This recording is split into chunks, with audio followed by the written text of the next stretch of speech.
Deep Sea Embers Chapter 281 to 290. We are currently sailing northward along the sea mist's route, and in a few days, we will reach the fringes of the cold sea, which will undoubtedly offer a vastly different view from the Central Sea, Duncan explained. During this time, you can stay aboard the ship. Alice has prepared rooms for you, and if you find it difficult to adapt to life at sea, you can always return to the city-state. I can summon you temporarily if necessary. I'll stay on the ship, Shirley quickly volunteered. I can help Miss Alice with some tasks. You'll also need to complete your homework while on the ship, Duncan reminded, glancing in her direction. I'll personally supervise it here. Shirley hesitated. Then you'll need to do your homework in the city-state as well, and I'll still be supervising it. Shirley frowned. Then, I'll stay on the ship, just for a change of scenery. I'd like to stay on the ship too, Nina chimed in, looking at Shirley and then at Duncan, her eyes shining with excitement. I haven't really adjusted to life on the ship yet. I couldn't even last overnight the last time. Duncan nodded. You can return briefly to gather your familiar bedding. It might help prevent sleeplessness in an unfamiliar environment. All right, Nina agreed, nodding repeatedly. She hesitated for a moment before asking, can I bring my school's vacation homework and textbooks on the ship? I'm afraid I won't finish them before the new semester starts.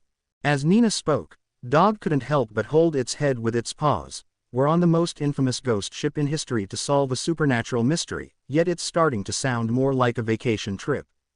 Duncan didn't mind Dog's grumbling. He pondered for a moment before cautiously telling Nina, Shirley and Alice's practice book can be brought on board, but your textbooks and homework might pose some risks. Reading books on the open sea can attract malicious shadows just as easily as reading in the city-state after nightfall.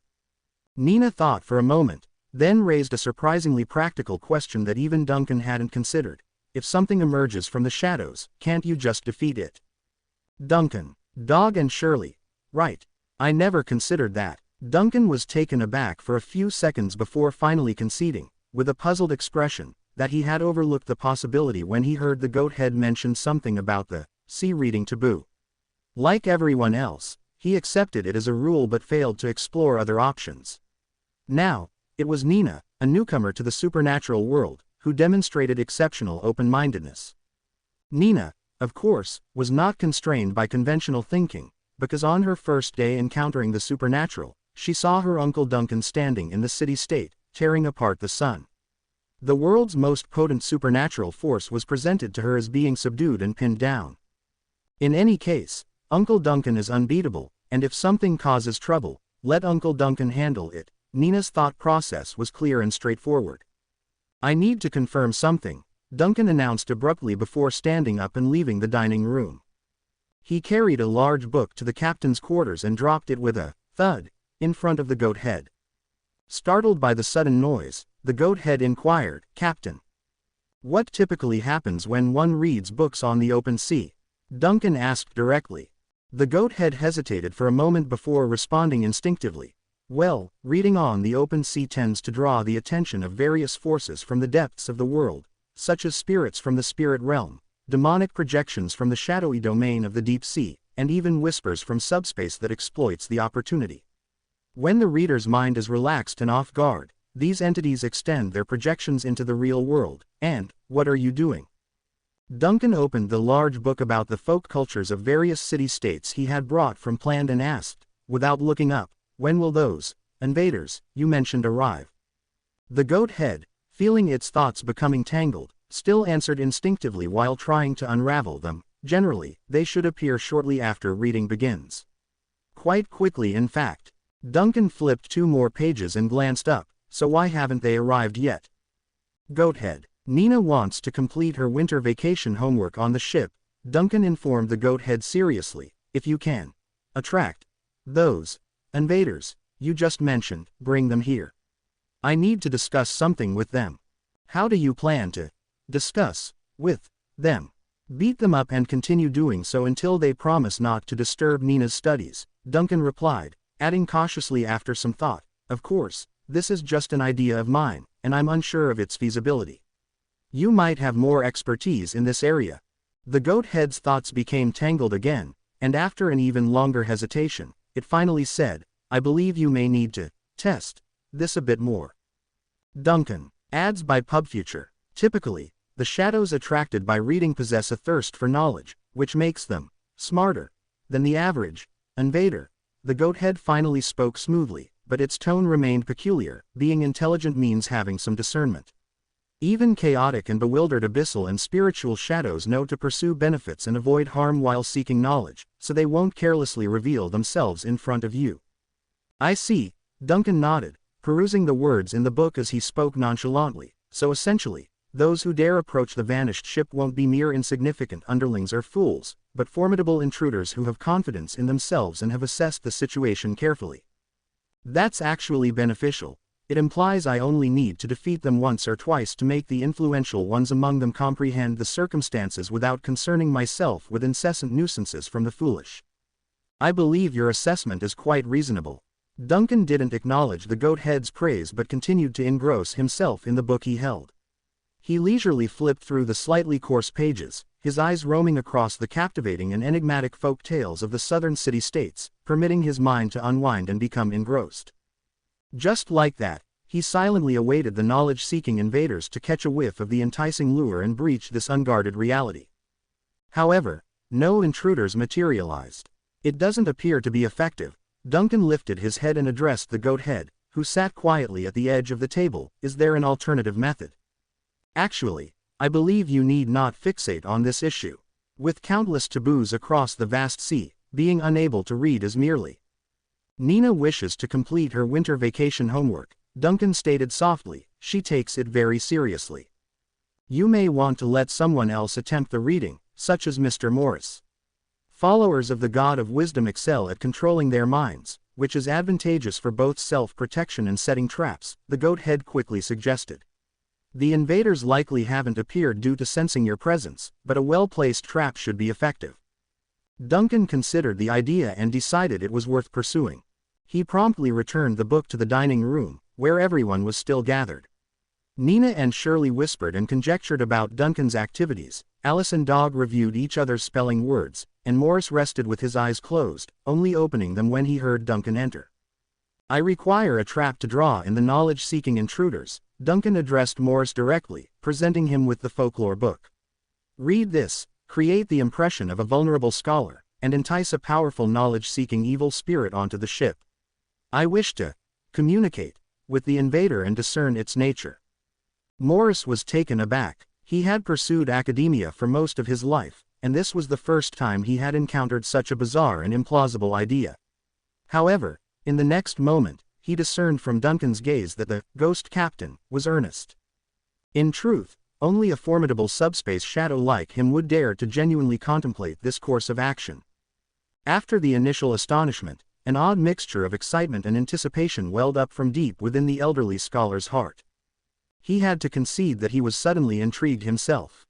What would unfold if, under the watchful eye of Captain Duncan and aboard the uniquely positioned Vanished, he deliberately read and enticed malevolent spirits? Eagerly, Morris picked up the book. Welcome to Fanfic Audiobook, your go-to place for immersive audiobooks. If you enjoy the content, don't forget to like the video and subscribe to our channel for more amazing stories. Under the illumination of the whale oil lantern burning quietly nearby, Morris opened the book on the folk customs of the city-states before him, slowly relaxing his mind and lowering his mental defenses. This allowed his thoughts to embrace the knowledge and let the book's power seep into his soul. He could feel his unprotected mind emitting an increasingly enticing scent across the vast, boundless sea. An unguarded, reckless scholar had opened his heart on the high seas, and the hungry shadows lurking in the depths of the world must have already sensed this bait. These writhing, blind shadows couldn't resist the temptation, but they were still hesitating.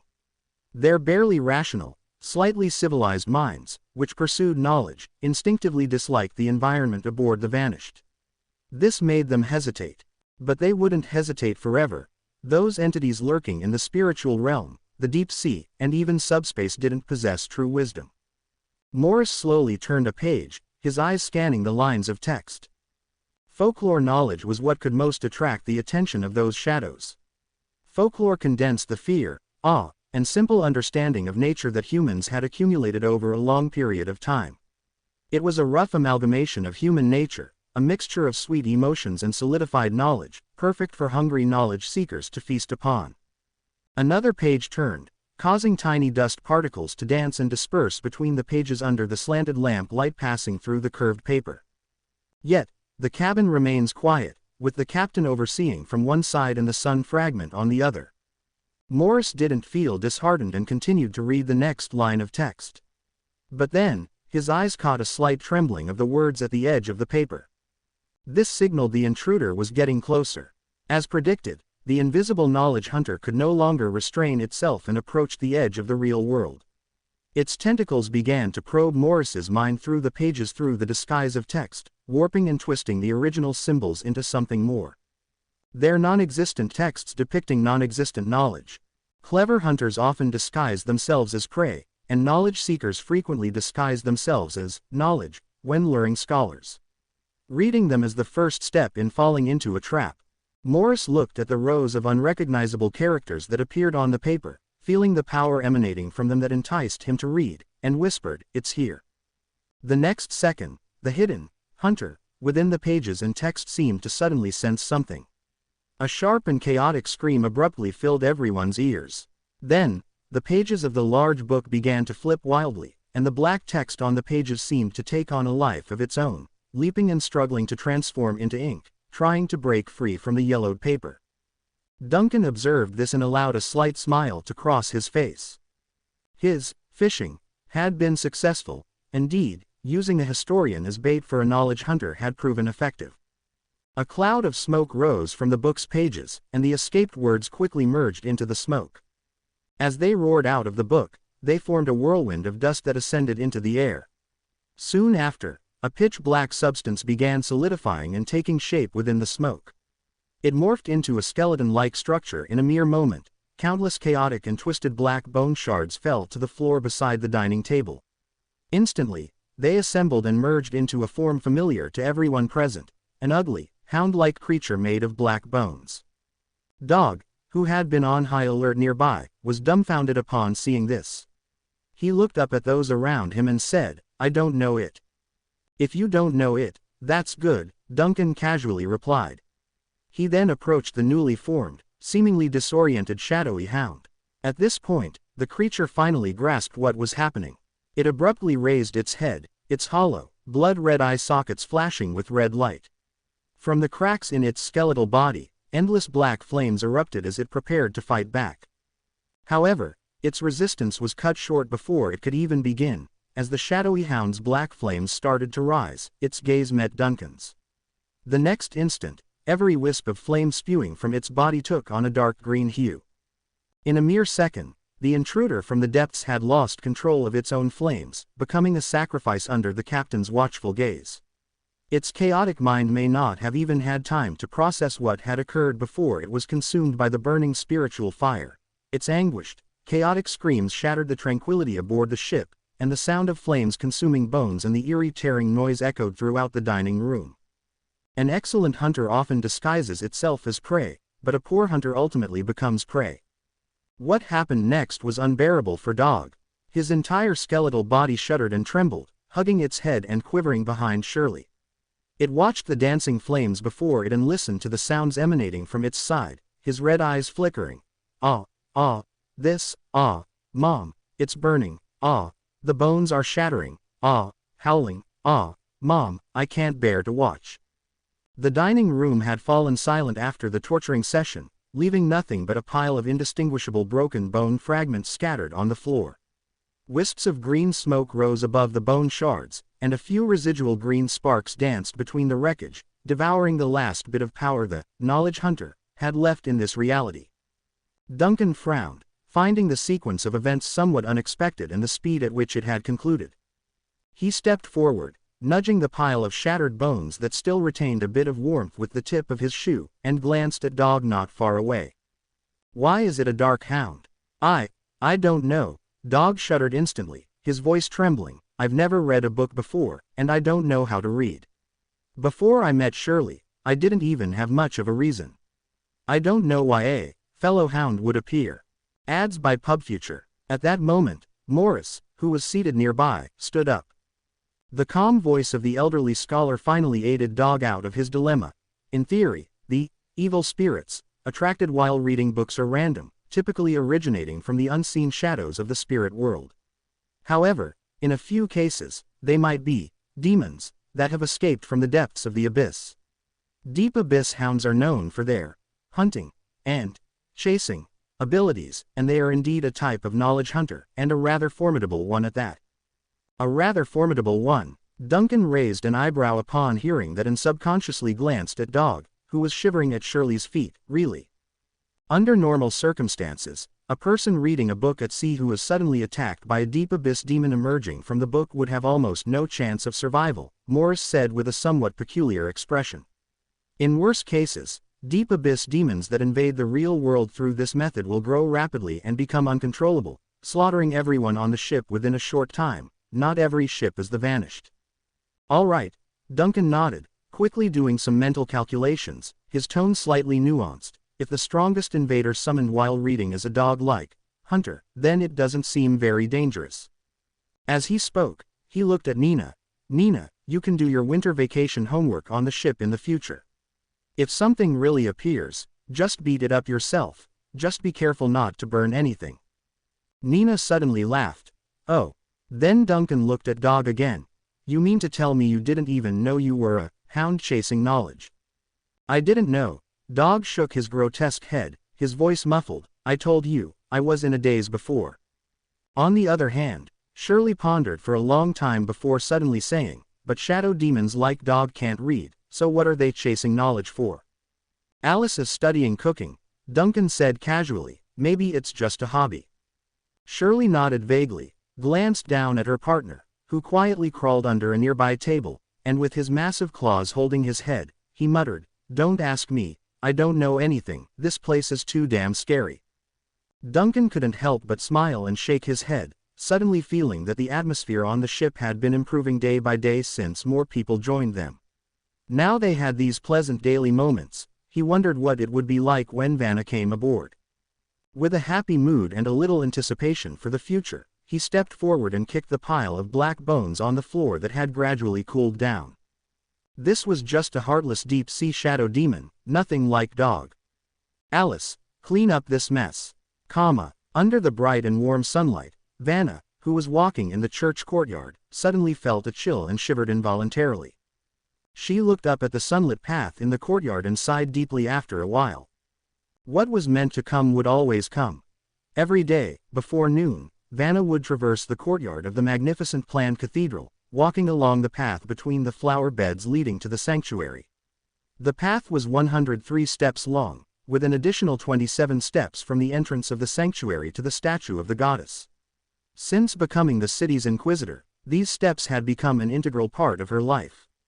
She was familiar with every detail in the cathedral, from the courtyard to the sanctuary, as familiar as her own hands. In all the days and nights that had passed, she never imagined that this short journey would be so challenging and lengthy. The doors of the sanctuary opened, leaving the intense sunlight behind. As Vanna's eyes adjusted to the slightly dimmer interior, she saw two figures standing in front of the goddess's statue at the center of the room. The daylight streamed through the tall stained glass windows, casting a radiant glow upon the statue of the goddess. Archbishop Valentine and Pope Helena turned their gazes towards the inquisitor entering the room. You've arrived, Helena nodded gently, 1 minute later than agreed. Sorry, Vanna approached, bowed her head slightly in front of the goddess's statue, and then looked at the Pope. I was delayed a few minutes while handing over work to my subordinates. No problem, Helena nodded gently and glanced at Valentine beside her. I have already spoken to Archbishop Valentine about your situation. He will help you with the transition and arrangements for your work, so you don't have to worry about the city-state. Your uncle has also received the news and understands the church's arrangement. However, I still hope you will have a good talk with him to ease some of his concerns about the future. Despite thinking she was mentally prepared, Vanna's heart skipped a beat upon hearing the Pope's words. A feeling of being unable to distinguish between dreams and reality surged in her heart, leaving her momentarily dazed. She tried to grasp this emotion accurately but eventually found that all her emotions amounted to just a sigh. Ah, it really happened. Yet, she suddenly became confused and even felt absurd. She looked at the Pope before her and couldn't help but say, "You truly intend to send me to the Vanished?" "Of course, I don't doubt your decision. I just suddenly feel, this is not a trivial matter. At the very least, we need to understand Captain Duncan's attitude. Will he really allow a high-ranking priest to board that ship so casually?" Vanna felt her words were somewhat disordered, but she still tried to organize her thoughts and continued, "The incident happened abruptly yesterday. Upon returning, I realized something was off. The Vanished isn't an open area that can be accessed casually. How do you plan to? Ah, you finally realized this issue." Helena laughed and shook her head. "I thought you'd only remember to ask for directions when it's time to leave." Vanna's eyes widened in surprise, and then she saw Helena take out a rolled-up parchment from her side, smiling as she handed it over. Vanna accepted the parchment with a puzzled expression, carefully unrolling it, and as her eyes scanned the text, her expression gradually turned more animated. "The Storm Church, servants of Gomona, are informed, now receiving one personnel transfer from your side for work needs, temporarily assigned to a combat position on our ship. The treatment on board is on par with first-class crew members, and the salary and expenses for the transferred personnel are still paid by your organization. The payment method is Vanished's Captain, Duncan Abnomar, signed in Vision Planned, December 19, 1900. At the end of the document, in addition to the handwritten signature, there was a prominent red seal. Vanna, the young inquisitor, appeared somewhat confused. She looked down at the personnel transfer acceptance letter in her hand and then glanced up at the Pope before her. After looking back and forth several times, her gaze settled on Archbishop Valentine. "Don't look at me," Valentine said without expression. "I didn't expect this either." Vanna's lips quivered slightly. "The signature on this? It's real," Helena said nonchalantly. "The seal is also genuine. If you go to the city-state archives, you can even find an old file from a century ago when the Vanished was resupplying in the port of Plant, with the same seal and signature." Vanna listened in a daze, her mouth agape as if she had a myriad of words to say, but Helena interrupted her first. "You must admit, this is quite reasonable." Vanna pointed at herself, then raised the parchment in her hand, and finally blurted out, "But isn't this a bit too reasonable?" "And when did you?"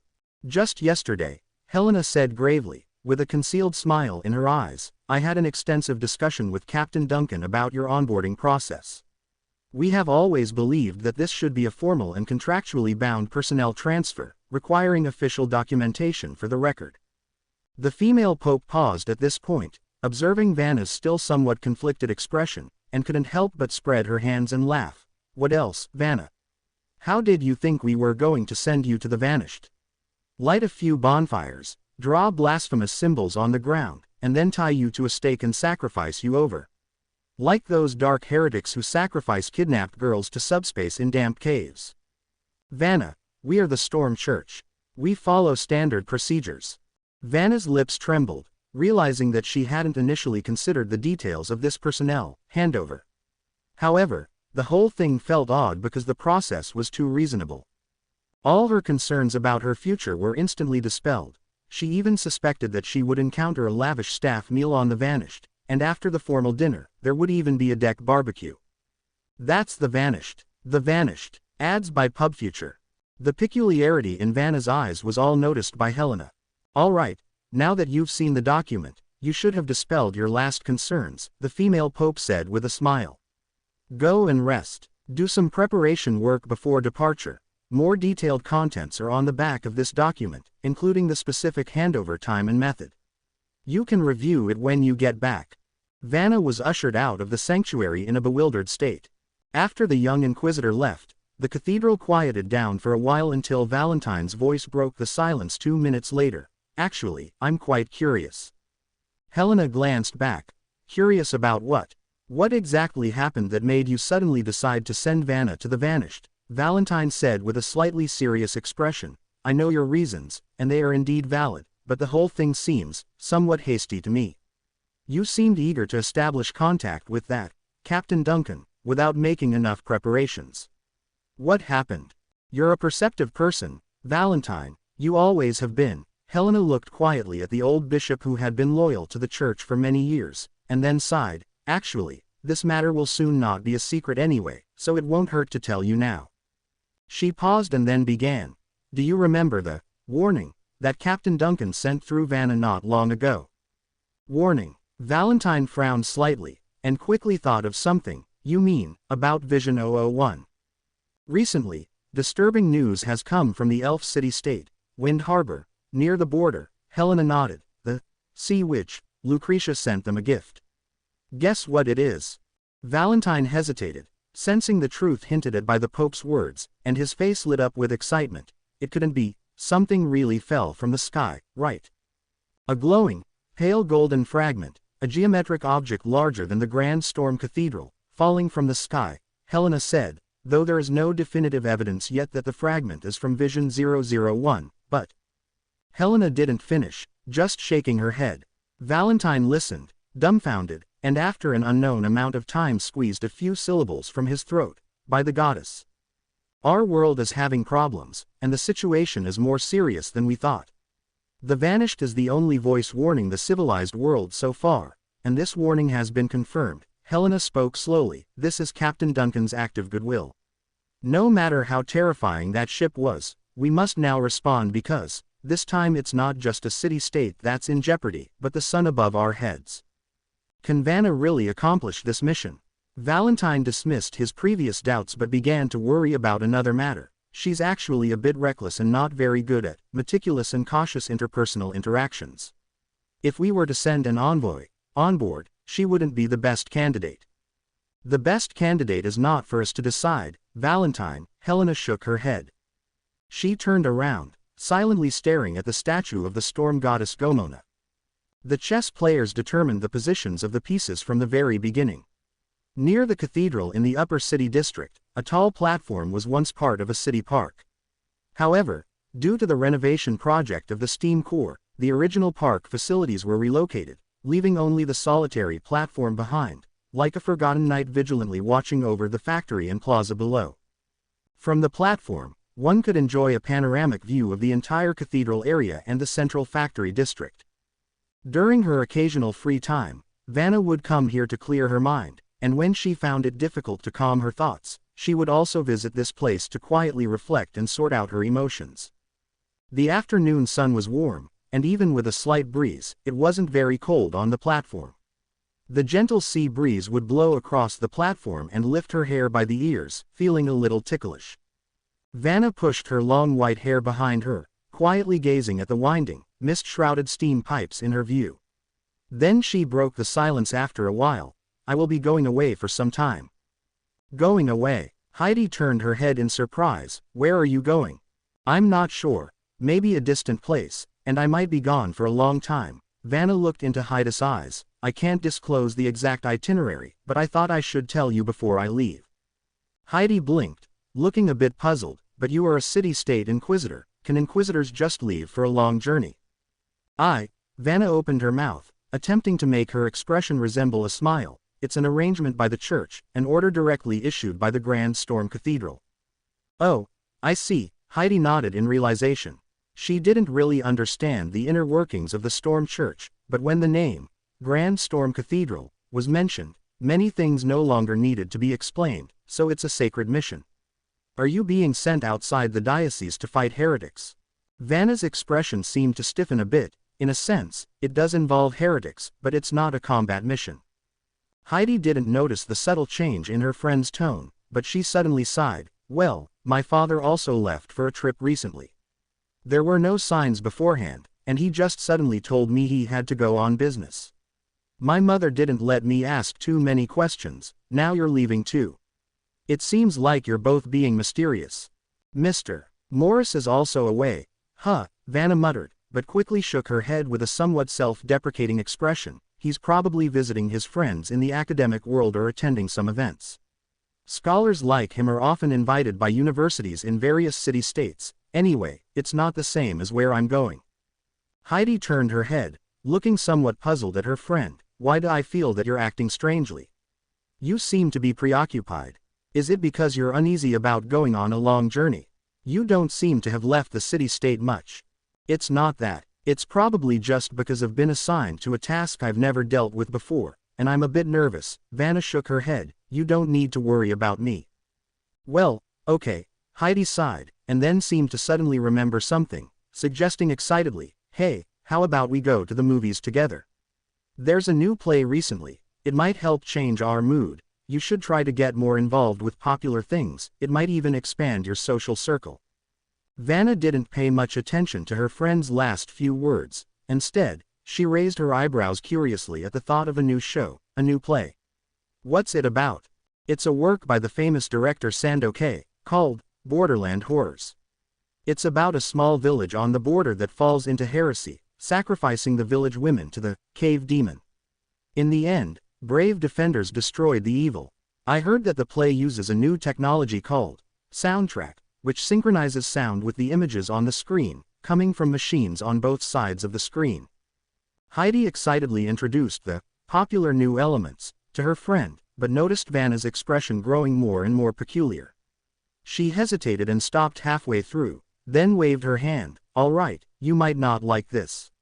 There's another play called Night Watch, about brave defenders venturing into a mysterious land, accidentally getting trapped in a heretic's nest, and relying on their wisdom and experience to survive and maintain their integrity. You don't like this one either." Scratching her hair, Heidi tried hard to search her mind. "Then let me recommend a book to you. It's a popular novel called Walking with Shadows, which is about—" Vanna couldn't take it anymore and interrupted her friend with an almost pained expression. "Thank you, but I really don't need it." She seemed to realize that her attitude was a bit harsh and sighed softly. She rubbed her forehead with her fingers and whispered, "Thank you for your concern, but the task I'm about to undertake requires a firm will and pure thinking. It's best not to be exposed to too many things that might disturb my mind before departure." "Ah, all right, that's my bad." Heidi smiled awkwardly. "I forgot you're a professional." Vanna waved her hand. After a while, she heard Heidi's voice again. "My break time is almost over. I have 2 patients scheduled this afternoon." Vanna took a gentle breath. "You go ahead. I need to prepare for my departure." Heidi nodded, but suddenly stopped before leaving the platform. She turned her head, and her face looked hesitant in the afternoon sunlight and breeze. "Can I see you off when you leave?" "No, this is a special mission. Will you write to me?" Vanna hesitated for a moment. She wanted to say yes, but the lady knew that was not possible. For an instant, the Inquisitor got this notion that there was an invisible curtain between them, pushing each towards a different path. "I don't know," Vanna whispered, "but I will try. Maybe it won't be that strict there." "All right, I'll be waiting for your letter." Heidi's face lit up with a bright smile. Then she suddenly approached Vanna, pulled out the crystal pendant from her collar, and pointed to Vanna's chest. "We have the same amulet, so you'll have good luck." Only Vanna remained on this windy platform after her friend left. "Good luck," she murmured softly, her expression somewhat odd as she eyed the pendant. "I hope that antique shop owner's thing can really bring some good luck." But then a loud chime suddenly rang out from the direction of the church, interrupting Vanna's thoughts. She raised her head, looking towards the source of the chime, and saw the massive clock face on the bell tower displaying the time. The sun's rays had gradually passed the highest point in the sky, slowly moving towards the western side of the church. She took out the parchment and looked at the text on the back. Her entry instructions. According to the instructions, a messenger would come to pick her up in an hour. She should wait in the church courtyard before that time, and anyone unrelated would not disturb the handover process. What kind of messenger would it be? And how would she be taken to the distant vanished on the boundless sea? Ads by PubFuture. Vanna had many questions in her heart, but she still took a step forward, heading towards the church. She originally had several plans before leaving the city-state where she was born and raised. She wanted to visit her most familiar shops, go to the theater, visit the port, meet a few friends, and pray in the sanctuary. But there wasn't enough time. She didn't have that much leeway. In the church courtyard, Pope Helena and Archbishop Valentine had been waiting for her for a long time. "The messenger hasn't arrived yet," Valentine nodded at Vanna, who had just entered the courtyard. "Are you ready?" Vanna looked at the belongings she had with her. Apart from the indispensable greatsword, there was only a neatly packed suitcase. She didn't have many personal items. In addition to the necessary clothes, the heaviest items in the suitcase were her prayer book and some blessed church readings. These were materials safe to read on the boundless sea and could alleviate the boredom of life on the ship. Everything is here, Vanna nodded, then looked up at the silent Pope beside her. I can still pray on the ship, right?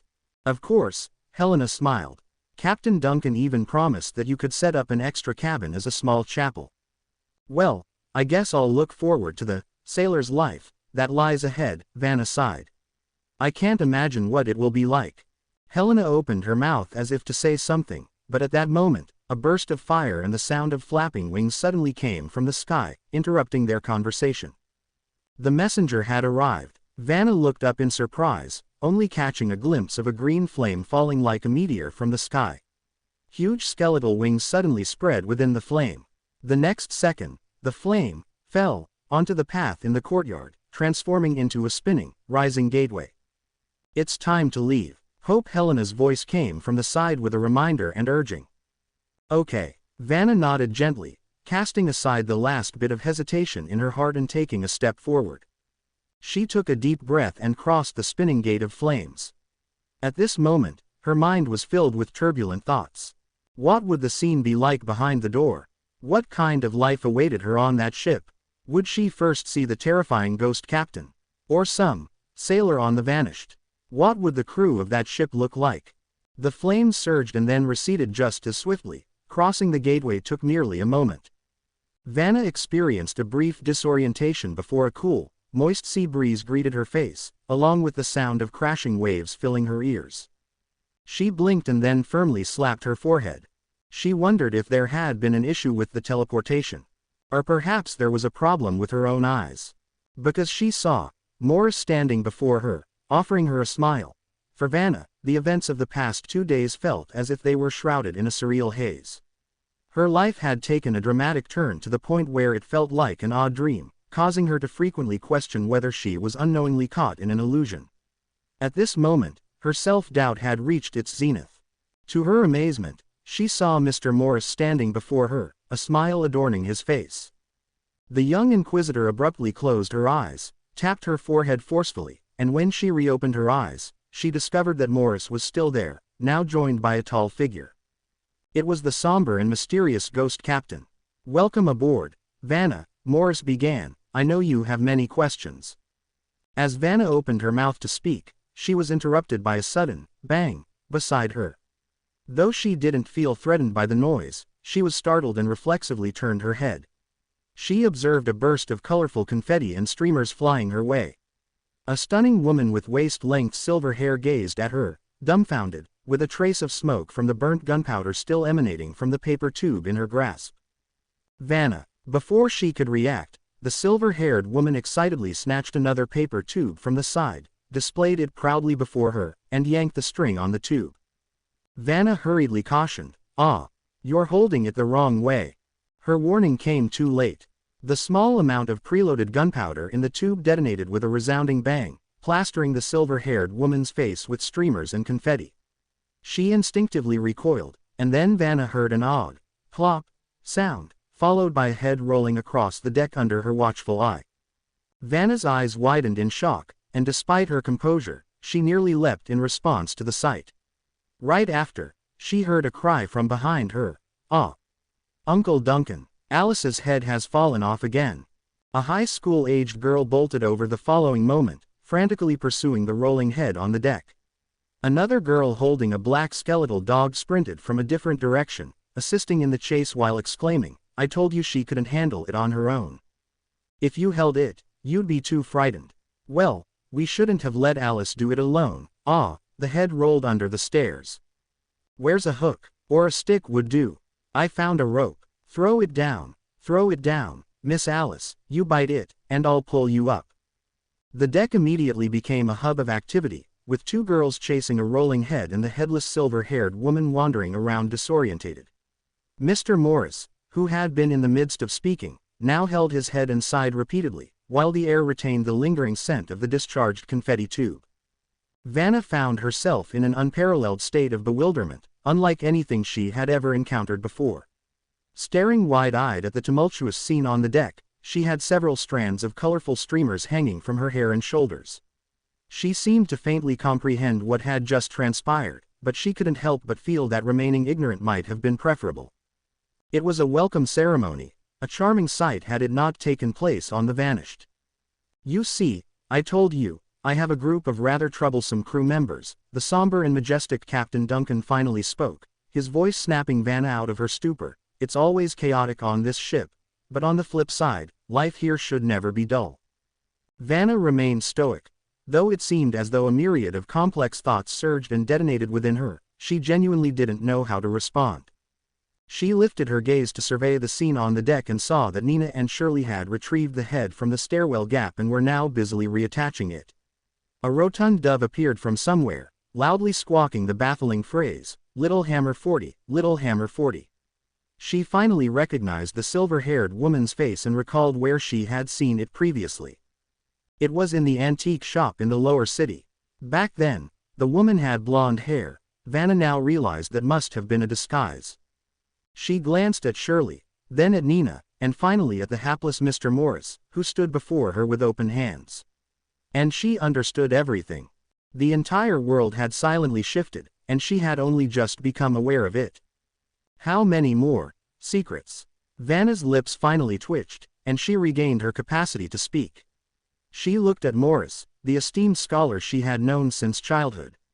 His presence on this ghost ship was the most astonishing thing she had witnessed today. However, at this moment, he was the only person she could think to question. When did you?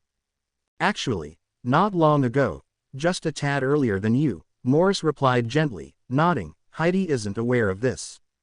Ah, she does seem oblivious. Today, she was still grumbling to me about how you suddenly left on business without informing her of the circumstances, Vanna said, her emotions mixed. Who would have imagined that you would appear before me like this on the Vanished? It seems I did depart a bit abruptly, Morris conceded, nodding. When I return, I should bring her some local delicacies from the north as a token of apology. Vanna pursed her lips and turned to face the ship's owner. What other surprises await? She inquired helplessly. The events that had unfolded since she passed through the flaming gate had entirely upended her mental preparation from that morning. She had never felt so powerless and lost in her life. Tell me in advance, so I can brace myself.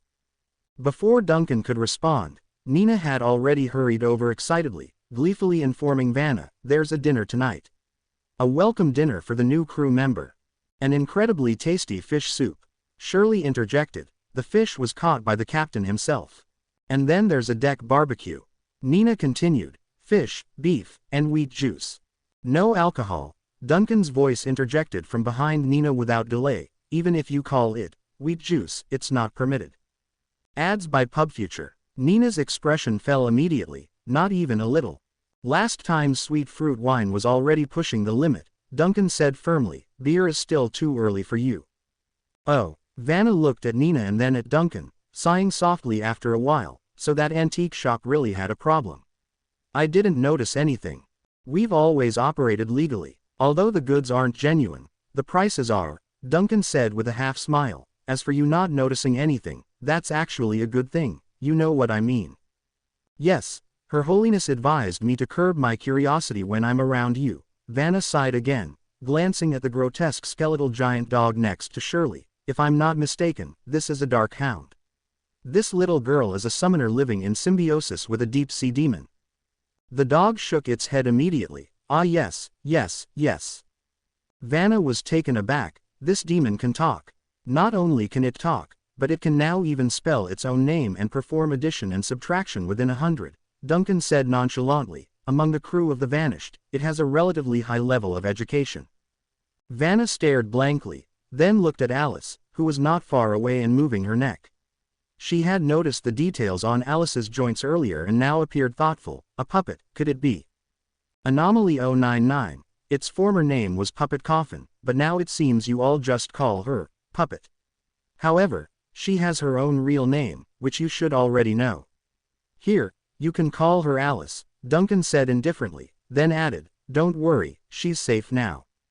Hello. Alice waved with a smile, her face displaying a harmless grin. Did I scare you just now? Vanna instinctively touched her own neck, and then forced a stiff smile in response to the cursed puppet's greeting. At this time, Shirley ran to the side, found a paper tube with colorful packaging from a wooden barrel, and excitedly held it up as she ran back. Alice, Alice. There's one more. Do you want to? Stop messing with that thing. Duncan glared at Shirley. So who bought this thing, and why didn't it appear on the purchase list? Nina shrank her neck. Cautiously speaking, I bought it with my own pocket money. Duncan was silent for a moment, then turned to Alice. In the future, if they give you strange things to play with, tell me first. As Alice picked the colorful confetti from her hair, she nodded. Oh. Vanna sighed deeply once more. She approached Morris and lowered her voice. Is it always like this here? As far as I know, it has always been like this, Morris whispered. Sometimes it can be even more lively, especially when Miss Alice has some new ideas.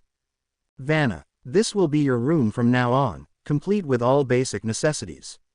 If you require anything else, inform Alice. She will help arrange it for you, assuming she doesn't forget.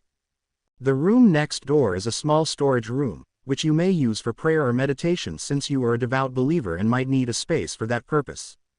Avoid the lower levels and do not investigate the locked cabins. Occasionally, odd creaking noises or the sound of ropes rubbing against the floor can be heard from the ship's depths. Don't be alarmed. Just let it be. If there's truly an issue, I will handle it personally. Remember to follow the crew rules while living on the ship. Is there anything else you'd like to ask? Vanna stood at her assigned room's doorway, gazing at the plain and ordinary furniture inside, feeling somewhat bewildered. Simple bedding, tables, chairs, and cabinets, everything was spotless, with no suspicious shadows or hidden bloodstains in the room's corners or any blasphemous symbols on the ceiling or floor. If not for the fact that this was inside the Vanished, it would have been just an ordinary cabin. However, there were indeed some unusual elements. The ship had a specific crew code, forbidden areas deep within the cabins, and the entire ship was alive, with ropes and buckets on the deck often making unsettling noises. These odd details somewhat aligned with her imagination of the Vanished. Yet, these peculiarities were mild and virtually harmless compared to her entire imagination. I've committed everything to memory, Vanna slowly nodded, addressing Duncan, who had personally escorted her to her room. I don't have any more questions for now. Good, Duncan said indifferently. Now store your belongings, dinner will start soon. You may skip the post-dinner deck barbecue if it doesn't interest you, that's just Shirley and Nina messing around. However, you must attend the dinner since it's an essential part of the initiation process for new members. Yes. After some hesitation, Vanna quietly stored her belongings and left her massive two-handed sword in the room as well. Taking such an enormous sword to the dining room would be too peculiar. As she followed Duncan to the dining room, she remained silent the entire way. Nonetheless, her troubled expression did not go unnoticed by Duncan. Feel free to ask if you have any questions. Duncan slowed his pace, slightly turning his head to glance at Vanna beside him. There aren't many rules on this ship, and the most taboo thing during ocean voyages is crew members harboring secrets.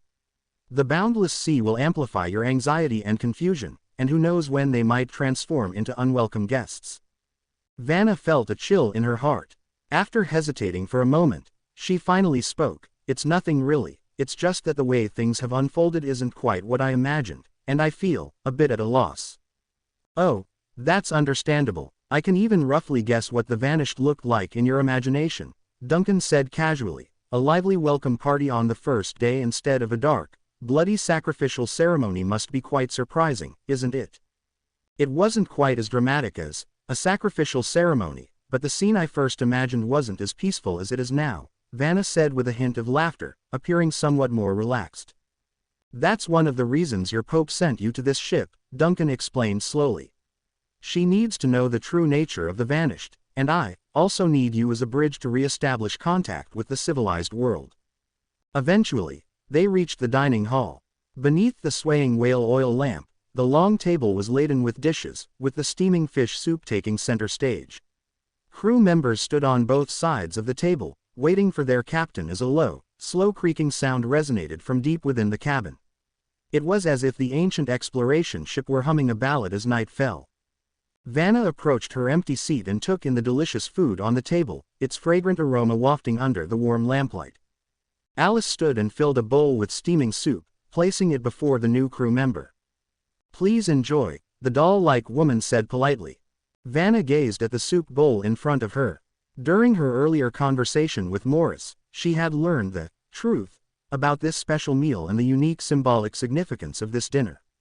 Now, as she observed the swaying fish meat in the thick soup, she felt momentarily dazed, but the feeling quickly subsided. Is this my destiny? She couldn't help but murmur. No, Alice shook her head, wearing a sincere and innocent expression. This is your fish soup. Vanna was at a loss for words, and then a smile graced her lips. It did smell quite good. In the Cathedral of Planned, Helena stood quietly before the statue of the storm goddess, watching the candles burning at the statue's feet. The ornately adorned candlesticks burned silently, and the flames atop them gradually rose in Helena's view before flickering, splitting, spreading, and expanding. In an instant, the cathedral, statue, and candlesticks vanished. Helena's vision was filled with countless flames, large and small, near and far, high and low. The candle flames flickered and burned like stars in a boundless, dark, chaotic space. Each cluster of flames represented a saint and the support on which the storm church had relied since its zenith. Helena looked up as the countless flames in her vision shifted rapidly, with many drifting into the distance, leaving just one bright flame burning silently in the darkness. She gazed at the flame, waiting patiently. In her view, the flame eventually began to tremble, the oscillation growing larger and larger until, at some point, it flared up intensely. The fire soared several times higher, with a faint green glow swelling within the flame. The entire process lasted merely 2 or 3 seconds. Then, the flame returned to a calm state, emanating a faint green glow, burning brightly and silently in the darkness. Ads by PubFuture. It has truly transformed completely. Helena couldn't help but whisper softly before subconsciously raising her hand as though attempting to touch the quietly burning flame with her fingertips. But she stopped just in time. In the darkness, the countless candle flames faded away instantly, and the scene within the cathedral returned to normal. Helena raised her head and looked up at the shrouded statue of the goddess, which silently watched over the sanctuary. Subtle light and shadow danced across the statue's surface, and the hard, rock-carved exterior seemed to take on the flexibility of a living being. Beneath the thick shroud, a pale, ethereal aura slowly seeped out. The statue lowered its head, and translucent, ghostly tendrils formed from the pale, ethereal mist, slithering out from the edge of the shroud and dangling before Helena. The tendrils coiled and expanded, awaiting Helena's words. Your messenger has boarded the ship and underwent a complete transformation 2 minutes ago. She is now a part of the vanished, Helena said, her gaze fixed on the tendrils, her voice calm and respectful. However, she still retains her humanity and reason, as well as maintaining her psychic connection with the congregation. The tendrils swayed gently, producing a low, peculiar rustling sound intermingled with the soft noise of waves. Yes, I will monitor her condition, Helena said. But if her mind becomes compromised, for instance, showing signs of being eroded by subspace, then... 2 ghostly tendrils moved more assertively, the strange rustling sound now accompanied by a series of unintelligible murmurs that no human could produce or recognize. I understand, Helena whispered, lowering her head. I will do my best to pull her back, and if the situation becomes irretrievable, I will endeavor to ensure she returns to your realm with her humanity intact. The tendrils swayed softly, emitting a soothing whisper before dissolving back into the pale, thin mist and rising into the air. The mist retreated beneath the goddess's shroud, and the statue slowly resumed its previous state of serenely watching over the mortal world. Once night fell, the cold light of the world's creation again took the sky's reign. Icebergs dotted the sea surface, their treacherous, sharp edges making the waters especially dangerous while they lurked beneath the shimmering waves. But this was no match for the towering steel warship as it sliced through the waves and sailed through the night, proudly progressing through the endless sea of ice like a king returning to his domain. We've entered the cold sea, Captain, First Mate Aiden's voice carried on the night wind. We should be back at the main port around this time tomorrow. Tyrion didn't turn back while he stood at the bow. Any news from Frost? Our spy reports that Frost authorities have moved the submarine to Dagger Island near the city-state. There's an old ocean observatory there, now being used as a temporary research facility for the 8th No. 3 submersible, Aiden replied. It seems they haven't opened the submarine's hatch yet, perhaps out of caution or while waiting for higher orders. Well, at least those fools have some basic caution, Tyrion sighed, his brow still furrowed. Anything else new? Frost is still calm for now. The authorities seem to have suppressed any news about the submarine. Not that it matters, as few people know about the submersible plan from half a century ago, Aidan said, shaking his head. However, there's another matter that seems unrelated to the submarine but worth paying attention to. Another matter? Yes, concerning rumors of the dead returning. Frost was an extremely cold place, with the city-state enduring relentless, chilling winds from the turbulent frigid sea for 80% of the year. The cold air continuously blew in from the cold sea to the north, whistling as it swept over Frost's towering city walls and steep coastal cliffs. This deterred many people from living there. However, Frost was also the largest city-state in the entire frigid region. Despite the cold, the center of this massive island was home to the northern region's richest metal alloy mines, a crucial component of steam cores and the industrial foundation of that era. The industrial system built around these mines sustained the operation of the northern city-state, bringing it immense wealth and prosperity, including death. At the edge of Frost's mining area, near the entrance to the city-state's cemetery, a black steam-powered car idled, its engine still running. Under the bright gas streetlights, several pallbearers dressed in thick black robes were working together to carry a coffin out of the car. Another tall, thin figure wearing a black robe stood by the car, their face hidden in the shadow of a wide-brimmed hat, with multiple bandages visible in the shadows. A few steps away, a withered old man stood next to the cemetery entrance, seemingly shrouded in darkness as he watched the pallbearers bustling around indifferently. The pallbearers from the Church of Death were particularly quiet, making no sound as they carried the coffin. Only occasional light collisions could be heard, making the already somber cemetery seem even more eerie and silent. After some time, the stern old man who guarded the cemetery finally broke the silence. Cause of death: accidental fall into a machine well, the tall, thin figure wrapped in bandages replied with a slightly hoarse female voice that sounded quite young. Died on the spot, already baptized. The specifics are in the handover documents, you can look for yourself. How long will they stay? The stern old man's expression and tone remained unchanged, as if discussing a stone about to be moved into his room. The tall, thin figure wrapped in bandages quietly looked at the stern old man. 3 days, she answered briefly, 3 days of soul purification, then sent to the great furnace. That's quite short. The caretaker snorted through his nose, looking up at the cemetery gate beside him. The black, carved iron fence gate stood like cold, sharp thorns under the lamplight and night sky. Beyond this gate symbolized the divide between life and death, and one could vaguely see the neatly arranged corpse platforms, the narrow paths between them, and the tombstones and small houses looming deeper within. This was a cemetery, but for most of the bodies brought here, it was not their final resting place. Except for a few long-term graves with special significance, the dead were only temporary residents. From city-state officials to common laborers, no one could bypass the rules here. They died, were temporarily sent to the cemetery, and gradually found peace under the watchful eye of the god of death, Bartok. After a few days or as long as half a month, they were then sent to the great furnace adjacent to the cemetery. Their sins and transgressions turned to smoke in the sky, their good deeds melted into the hissing of the steam pipes, and a little residue was scattered into the city-state's soil, leaving no trace in the world. Within the cemetery, only a small tombstone would be reserved for the deceased, very modest and soon to be buried deep among countless other tombstones. The dead shouldn't occupy the places of the living, said the woman wrapped in bandages, shaking her head. For those who have experienced a clean and innocent death, 3 days are enough for their souls to find peace. It's not just for that reason, is it? The somber caretaker raised his eyes, his dull, yellowish eyes staring at the woman in a black, heavy coat wrapped in bandages, known as Bandage Woman. You're concerned about corpses rising up, just like the recent rumors. There's no evidence yet that the dead in the city-state are truly resurrecting, and the few reports available are inconsistent.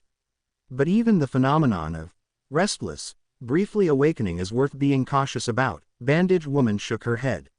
So watch your cemetery closely. As for what's happening in the city-state, the church and city hall will handle it. I hope things are as simple as you say, Agatha, the caretaker muttered. I can guarantee that no corpse will leave this garden, but the cemetery you and your colleagues have to guard is much larger than my little garden. The pallbearers carried the coffin into the cemetery, their silent, black-clad figures resembling corpses walking along its narrow paths. They found the vacant body platform prepared in advance, placed the coffin on it, and stood at the four corners of the casket, ready to perform the soothing ritual of the god of death, Bartok. The caretaker and the black-clad priestess called Agatha also entered the cemetery and came to the side. The four pallbearers took out Bartok's talisman, a triangular metal emblem with a door-shaped relief in the center, symbolizing the gate of life and death. They placed the amulet on the four corners of the coffin and recited a short prayer in unison before stepping back half a step. Agatha then stepped forward, removing her wide-brimmed hat and gazing at the coffin on the platform in the cold wind. The gaslight illuminated her features.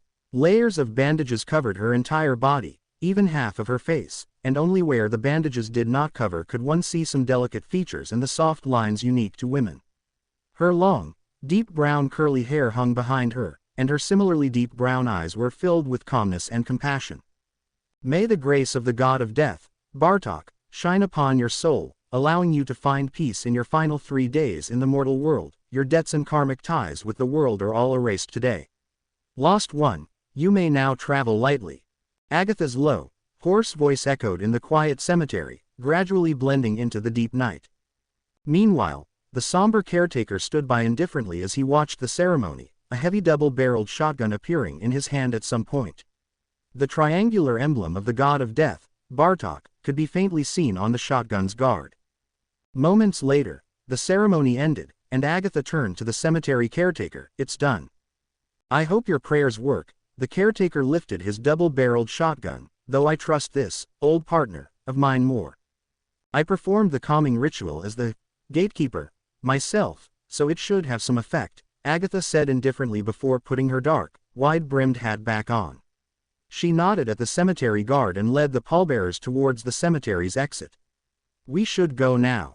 The followers of Bartok left, and the black steam car gradually disappeared into the night until its taillights merged with the city's darkness. Ads by PubFuture. A cold night wind swept through the cemetery, passing rows of mortuary tables and the decorative iron fence at the edge of the graveyard. The somber old guard stood at the entrance, watching the direction the car left in, and only after a while did he avert his gaze, tightening his clothes in the cold wind. I'm not used to so much liveliness in the cemetery when the living is around, he muttered, grabbing his trusty double-barreled shotgun, and slowly headed towards his small guardhouse on the edge of the mortuary. A moment later, the old man emerged from the hut again, this time with something extra in his hand. A small, pale pink flower, picked from an unknown location. He approached the latest coffin, picked up a stone from the side, and pressed the flower into a corner of the mortuary table. The night wind blew through the path, making the delicate petals tremble in the wind. On the nearby rows of mortuary tables, small, inconspicuous corners were adorned with similar flowers. Most of the flowers had withered in the wind. Sleep well, it's hard to get such a solid sleep when you're alive, the old guard muttered. Your family will come to greet you tomorrow morning, as is customary. Say goodbye to them, then leave in peace. The world of the living isn't all that great, anyway. The old man shook his head, bent over to pick up his shotgun, and slowly walked away. We're sailing north, heading to Frost, Duncan said, finding Vanna staring out at the distant sea on the deck of the Vanished. I noticed you've been staring into the distance, so I guessed you were curious about the ship's course. Frost. Vanna was surprised. She had indeed been wondering about the Vanished's upcoming journey, but she didn't expect Captain Duncan to bring it up himself. Why Frost? Is something happening there? It started with a letter Morris received, a letter from a deceased friend, Duncan said, coming to the edge of the deck, his hands resting on the railing as he gazed out at the boundless sea under the night sky. But more than that, I became interested in the place. You became interested. In a sense, Frost is Alice's hometown, Duncan said with a smile. Although she has no concept of it herself. I don't know much about Frost, just that the main faith there is the god of death, Bartok, but there are also some followers of the storm goddess. The local industry in Frost seems to be quite developed, with the ore mine being the city's main economic pillar. Vanna paused, then subconsciously glanced in the direction of the cabin. Of course, Frost is most famous for the rebellion that took place half a century ago. Does Alice mind people discussing this? She doesn't mind because she can't understand it. All right. A gentle breeze stirred the sea, creating waves that lapped against the sturdy hull of the Vanished. Nevertheless, seemingly unfazed by the wind and waves, this colossal ship maintained its steady course, sailing full speed towards the north. The ethereal spirit sails soared high in the night, accompanied by the occasional creaks and groans from the tension between the ropes and the masts. The living phantom ship seemed to sigh joyfully amidst the wind and waves, while the new crew members on board appeared to have much on their minds. Vanna had discovered the truth about the Frostbite rebellion that occurred half a century ago from Duncan, as well as the mysterious and sinister Abyss plan. Even now, 50 years later, the chilling plan still cast its lingering shadows. In contrast to the apocalyptic fire that plan had once faced, the Abyss plan in Frost was a disaster of a different kind. Dark, cold, and intangible horrors lurked in the abyss, with catastrophes that might be unfolding, might have already occurred, or might have already concluded. In the cold night, no sound could capture the essence of this unseen terror. While Plan's Black Sun event was a fierce and brilliant conflict, the events beneath Frost's deep sea were a silent, twisted nightmare. According to Tyrion, the Abyss plan has already concluded, and all subsequent effects of that year ended with the Frost Queen's demise. However, we have no evidence to confirm that the supernatural phenomenon beneath Frost has genuinely ceased. In fact, we don't even know what it is. From start to finish, the entire affair is cloaked in a veil of fog. And now, Morris has received a letter from Frost, signaling that something is amiss in that northern city-state. Duncan's deep voice carried on the night breeze before he paused, then abruptly turned to Vanna. Did Helena mention the disturbance in the northern seas to you? Pope Helena. Vanna hesitated, then gently shook her head. She didn't mention it. She simply told me to board the Vanished but didn't actually specify what I should do. She didn't? Huh, Duncan murmured, not dwelling on the subject. Well, don't overthink it. Just acclimate to life on the ship, and don't worry, I won't assign you any challenging tasks. He gazed at the dark night sky and the faint sea mist on the distant boundless sea. It's getting late, and it's best to avoid too much exposure to the cold wind on deck. Nighttime sea breezes can be harsh on both body and mind. Vanna looked at Duncan with surprise, a reaction she had displayed numerous times throughout the day, before nodding belatedly. Ah, okay, thank you. As she spoke, she fumbled for a small wooden piece in her shirt pocket. It was a wave amulet carved from sea breath wood. She pressed the amulet to her lips, whispered a few prayers, and then hurled it forcefully into the sea beyond the ship's railing. Duncan observed Vanna's actions with curiosity. What are you doing? That was a wave amulet I personally carved from sea breath wood. Devotees of the storm goddess offer prayers this way when embarking on a journey, Vanna casually explained. Sea breath wood is believed to be favored by the storm goddess, and casting the amulet into the sea represents an ancient act of sacrifice. Praying while releasing the amulet helps forge a stronger connection with the goddess. As she spoke, she suddenly stopped, then hesitated. Do my actions bother you? Ah, not at all. As I've mentioned before, the atmosphere on the Vanished is more laid back than you might think. Duncan immediately shook his head with a smile. Morris typically offers prayers to the god of wisdom as well. With that, he waved to Vanna and slowly headed towards the captain's quarters. I'm heading back. You should get some rest. The sound of the waves ebbed and flowed as Vanna watched Duncan's tall figure gradually fade from her sight. Suddenly, she recalled something and called out to him, Captain. Duncan halted but didn't turn around. What is it? Vanna opened her mouth, hesitated briefly, and finally said, I want to apologize to you for my past impetuousness. I don't mind, Duncan said nonchalantly, waved his hand, and walked away without looking back. Vanna remained on deck, seemingly deep in thought. Behind her, the wave amulet carved from sea breath wood had been tossed about by the waves for some time when it was suddenly caught by a wave and swiftly swallowed into the depths of the ocean. Inside the captain's quarters, the goat head creaked as it raised its head and regarded Duncan, who had just entered the room. Ah, Captain, have you finished reassuring the new crew member? Today has been an extraordinary day. A high-ranking priestess devoted to the storm goddess joined your crew. I'd consider this a kind of war trophy, wouldn't you? Duncan lifted his eyelids and glanced at the goat head. You can say that to Vanna next time. I can't beat her. Then stop talking nonsense, Duncan said casually, glancing at the sea chart as he passed by. Where are we now? What's the situation with the sea mist? The sea mist continues to sail at full speed, but it has recently adjusted its course slightly on 2 occasions. Judging from its position, it may already be close to the sea mist fleet's secret base, the goat head promptly replied. We should enter the cold sea before dawn and then sail north for another 4 or 5 days to be near Frost. Will we head directly there or conceal ourselves in the nearby waters? For now, let's remain hidden, Duncan said. I'm not prepared for a warm encounter with Frost's city guards.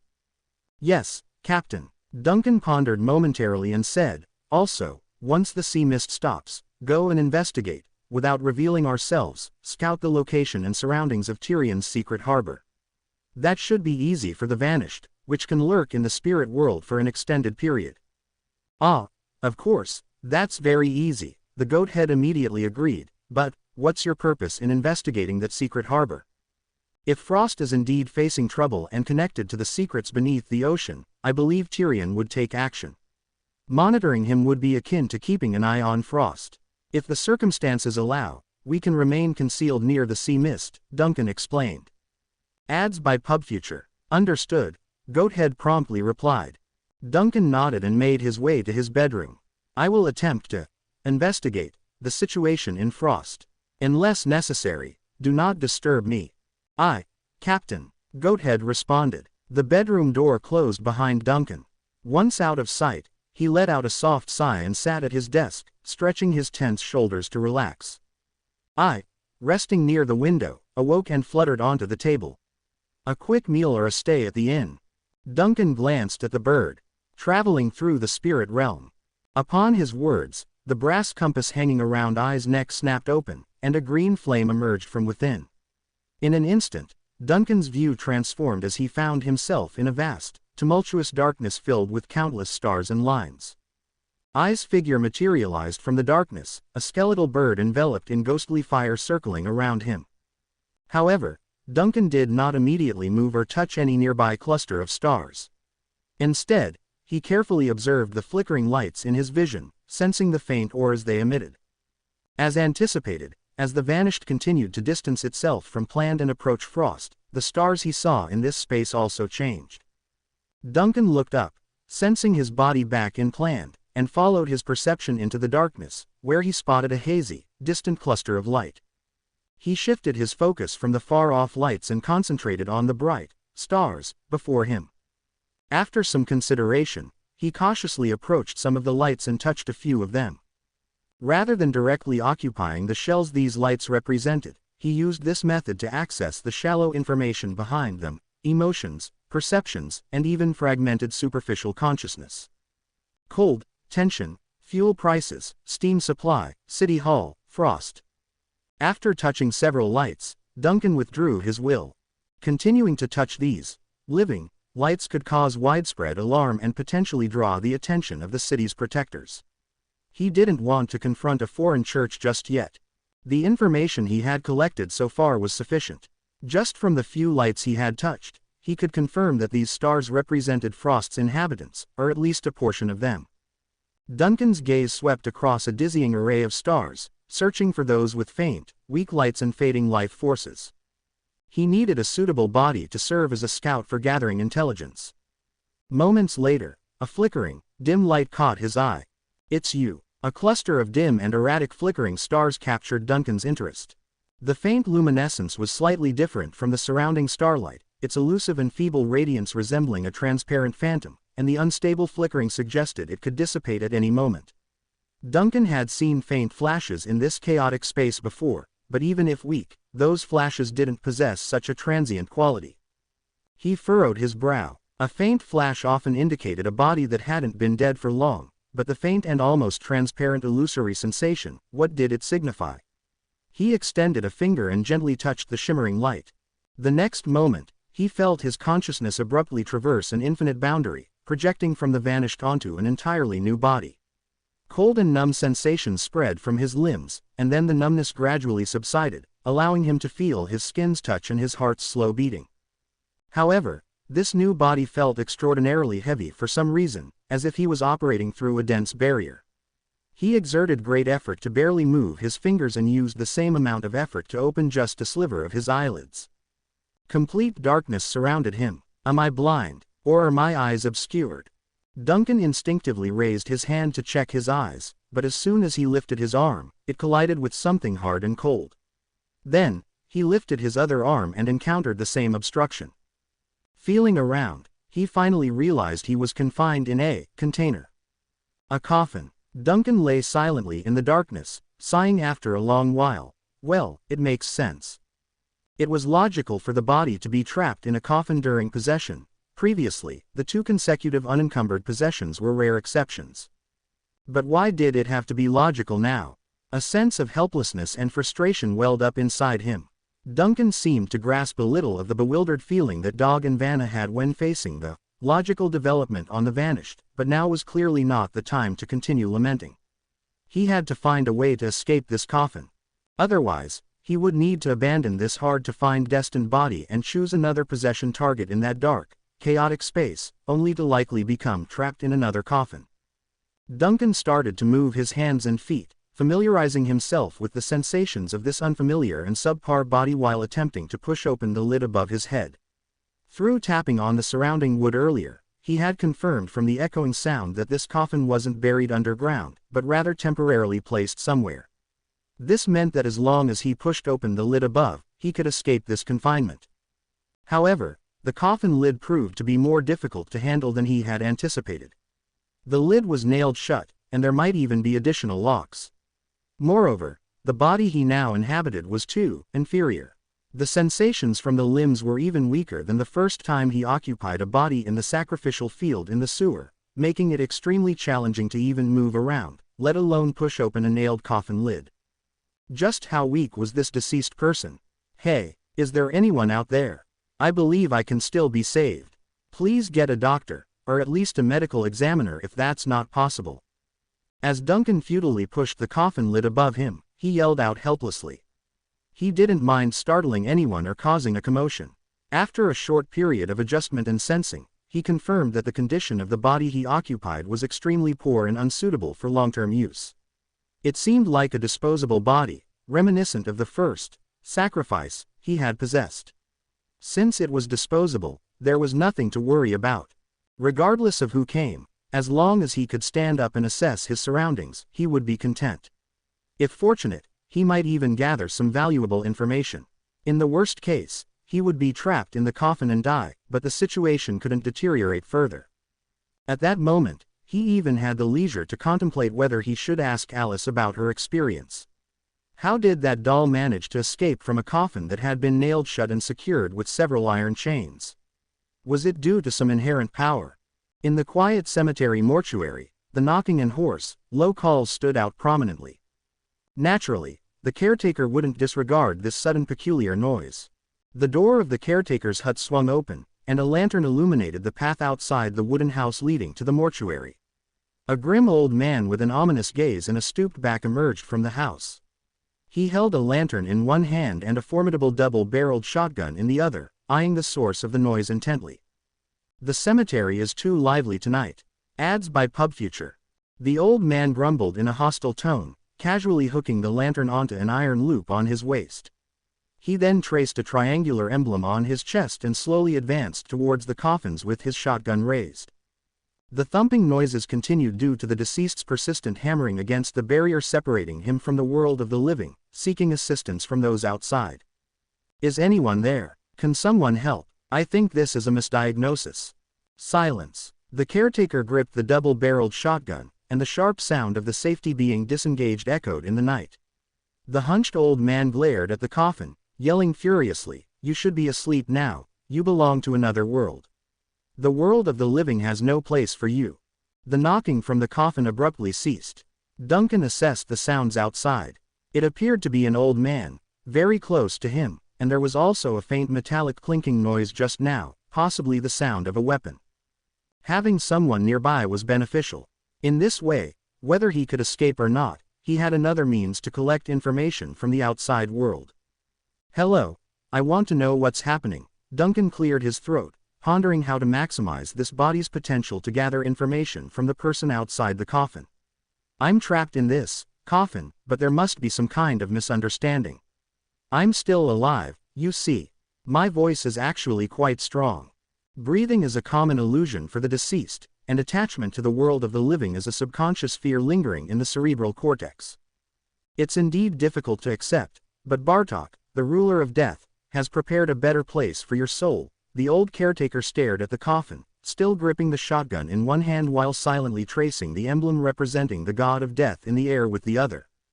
He then retrieved a small packet of dry powder from his pocket and rubbed some onto the shotgun barrel, scattering the remainder on the ground.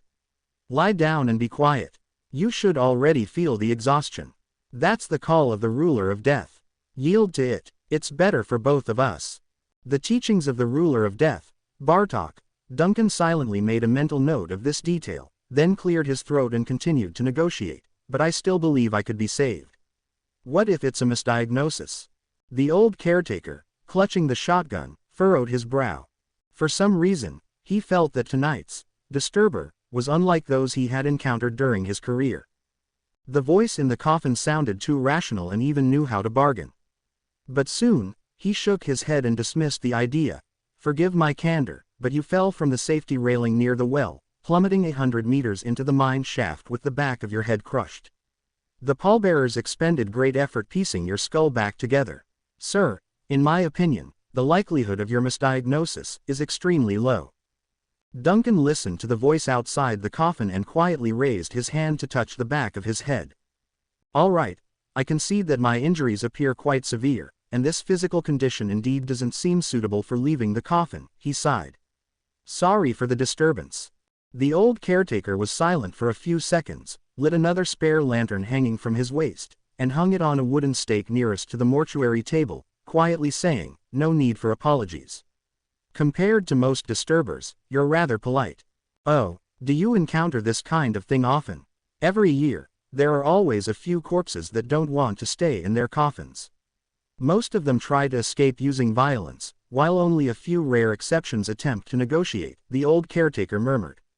However, even those who know how to negotiate only spout incoherent nonsense.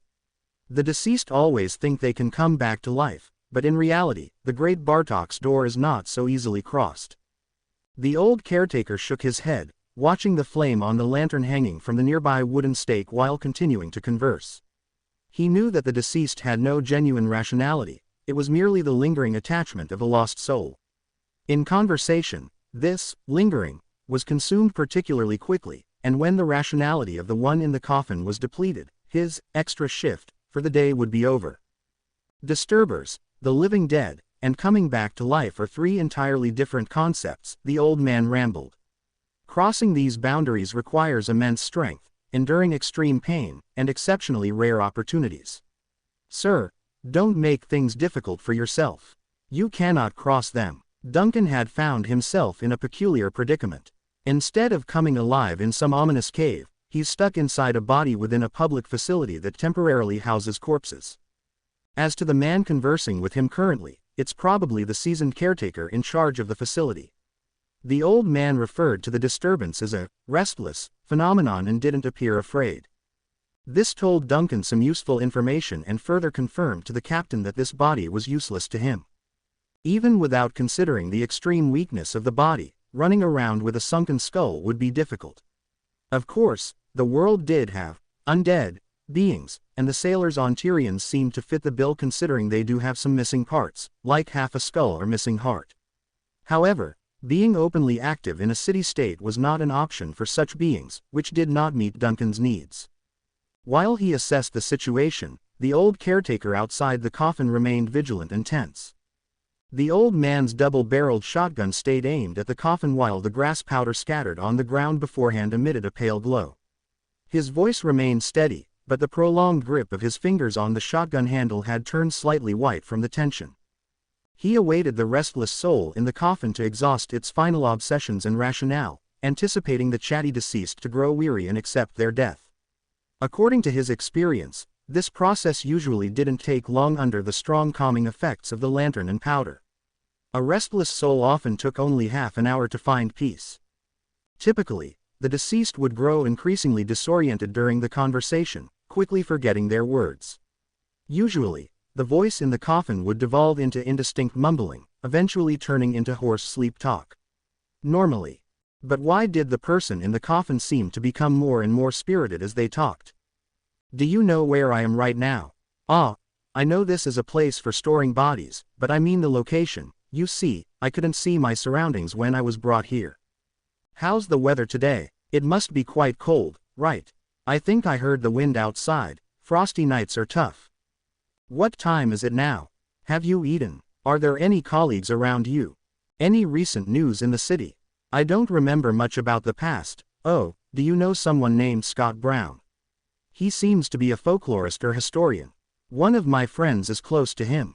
The old caretaker felt sweat beads form on his forehead. He could swear to Bartok that he had never encountered such a strange situation in his entire professional career. A restless corpse showed no signs of resting but instead became more and more lively like a living person after he performed a soul-soothing ceremony. This brought to mind the recent disconcerting rumors in the city-state and stories related to the return of the dead. Could the boundary between life and death truly have developed a flaw? Sir, the elderly caretaker tightened his grip on the shotgun, his voice becoming slightly more serious. You've already said enough. If I were you, I'd quiet down and honestly return to rest now. Otherwise, when the sun rises, you'll be in for a rough time. Duncan, inside the coffin, thought about it and replied somewhat helplessly, actually, I'd really like to cooperate with you, but I just can't sleep at the moment. How about you help me open the lid and give me a sedative? You're expecting too much, the elderly caretaker replied gravely, but at that moment, a sudden and loud banging on the cemetery gate interrupted his next words. Who could be visiting at this late hour? The caretaker looked in surprise towards the source of the noise, only to see several figures in black coats standing beneath a street lamp outside the tall, carved gate. The gas lamp's light shone on them, casting long shadows in the rear. One of the figures raised their hand, displaying something in the street lamp's light. It was a triangular metal emblem, symbolizing an emissary of the god of death, Bartok. The elderly caretaker's heart stirred, and he instinctively glanced back at the new coffin. For now, the voice inside the coffin had gone quiet. After some hesitation, the old man turned around and walked briskly towards the cemetery entrance. The towering cemetery gate opened with the sound of rattling chains and creaking door hinges, allowing the old caretaker to better understand the newcomers under the dim light of the street lamps. 3 men and 1 woman, all dressed in thick, pitch-black coats with similarly wide-brimmed hats. As they stood silently in the night breeze, their attire and quiet posture evoked images of crows perched beside tombstones at midnight. Ads by PubFuture. As the old man looked up at these uninvited guests, they also gazed back at the somber elderly gravedigger. Soon, one of the shorter men stepped forward and raised the triangular emblem before speaking solemnly, "The peace of death will eventually protect us all. By the order of the city-state church, we are here to remove a deceased person who should have just been brought to this cemetery." A priest of the death god. The elderly caretaker was subconsciously skeptical, frowning slightly at the triangular emblem in the other's hand. Gatekeeper Agatha left just a few hours ago, and she didn't mention any other priests coming here to guide the dead, and besides, it's midnight, not a suitable time for guiding the dead. Special circumstances. The deceased needs to be transported to a safer location, another uninvited guest spoke. A woman of medium height with cold, rigid facial features and thin lips had stepped forward. Please cooperate, it's a matter of life and death, and we cannot afford any delay. Hearing the words, special circumstances, and considering the persistent voice inside the coffin, the elderly caretaker's heart stirred, and quickly dismissed his doubts. It appeared that the restless occupant of the coffin was indeed somewhat special, and the church had already taken action. Although the old man didn't know how the church priests had made their judgment, the professionals had arrived. He didn't appreciate outsiders disturbing his graveyard, but since the other party was an official priest holding the emblem of the god of death, there was no need for him to obstruct them further. He only desires to resolve this trouble as soon as possible. Follow me, the old man muttered and turned to lead the way into the graveyard. You've arrived just in time. Just in time. One of the tall, muscular men in black robes caught up and asked, slightly puzzled. Why do you say that? The body has already started to stir. It's been chattering non-stop, growing more lively with each conversation. I even suspect it will cross the first boundary and become an undead. That would be troublesome. The nearby residents won't like this news. The old caretaker shook his head. Nobody likes the undead, especially frost people. It reminds them of that cursed battleship, filled with the undead. As the old man grumbled complaints along the way, the four people in black exchanged glances, seemingly taken aback. However, the thin-lipped woman soon shook her head, signaling them to be patient. As the old caretaker led the group away, the short man who had previously displayed the church emblem tossed the item to the ground since it disintegrated into dust and dispersed with the wind upon contact. The group quickly traversed the small path in the graveyard and arrived at the temporary holding area for the deceased. It's a bunch of neatly arranged platforms holding rows of caskets, and under the illumination of the old caretaker's lantern, they appeared especially disconcerting. But this didn't frighten the old man. After confirming the grass powders he scattered were still emitting a faint pale glow, he breathed a sigh of relief and pointed to the latest addition. This one is what you're looking for. It was brought here tonight. The four people in black exchanged glances and the thin-lipped woman approached the platform, frowning as she examined the coffin. Is this it? Maybe, Duncan replied casually from inside the coffin. What are you here for? The woman's eyes widened, startled by the voice from the coffin. The other three men were also visibly surprised. They glanced nervously at each other, and the tall one muttered, "Something's not quite right." "What's not quite right?" The old caretaker, who seemed to have sharp hearing, asked curiously. "Can't you handle it?" "Of course, we're here to deal with this matter," the woman in black replied immediately. She looked at her three companions, appearing to quickly weigh her options, then nodded to the old caretaker. "Next, you'll need to step away for a moment."